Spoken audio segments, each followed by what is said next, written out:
Okay guys, so as I moved up through the IXL, I noticed these two types of problems that come up. So I just want to take a minute and show them to you. So what makes this first one unusual, I'm gonna just bring it down here so we can work on it, is you're seeing your variable in the denominator. So there's two basic approaches to this. You still can go through the process like you've done before. Undo division with multiplication. Okay, you have 6 is equal to negative 3y. You'll divide by negative 3, and you'll see that y is equal to negative 2. All right?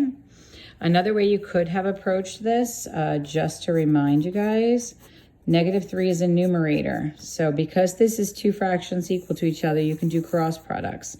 You would have negative 3y equal to 6, and then you would divide by negative 3, and you would still get y is equal to negative 2. So that's one of them.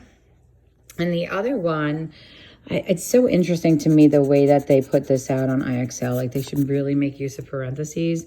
But what they write is something like this. And they have a negative, they do negative 10w minus negative 11w minus negative 12. And it just looks so weird. So I just wrapped it up for you. Like I put parentheses around these, and it just starts to clean up its vision a little bit. Now, these two are variable terms, and this one is a constant. But the first thing I'm going to take care of is subtraction. So we're going to add the opposite. The opposite of negative 11w is 11w. The opposite of, subtraction is adding the opposite, and the opposite of negative 12 is 12. And then we have this negative 10w. Okay, so what happens here is the sum of these two is 1w. Now all you're doing is making this one step to remove these. So w is equal to negative 10. All right. Okay, so now I am up in the challenge zone here.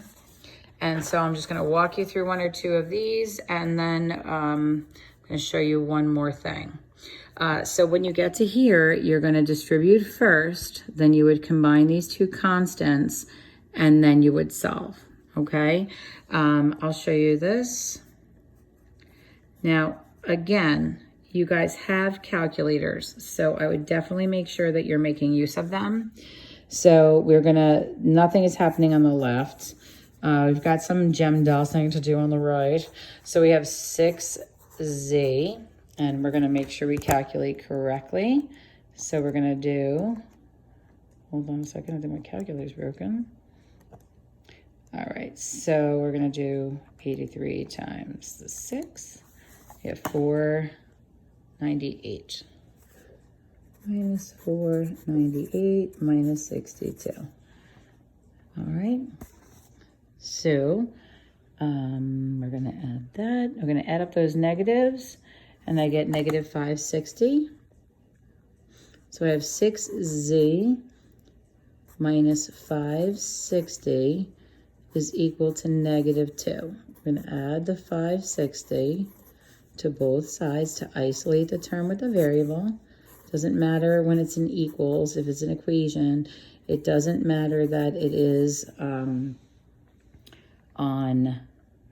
it doesn't matter the variables on the left or right. It doesn't make a difference because they're equivalent to each other. And then when you divide by 6, you will find that z is equal to 93.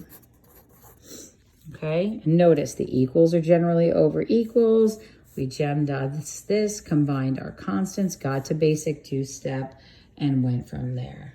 So that is what I would like you to do. And then the rest of them are just like this, which is great. Now, I assume there's some of you that are going to get through this in about a half hour's time. So what I am going to challenge you to do is to do in the same, hold on one second.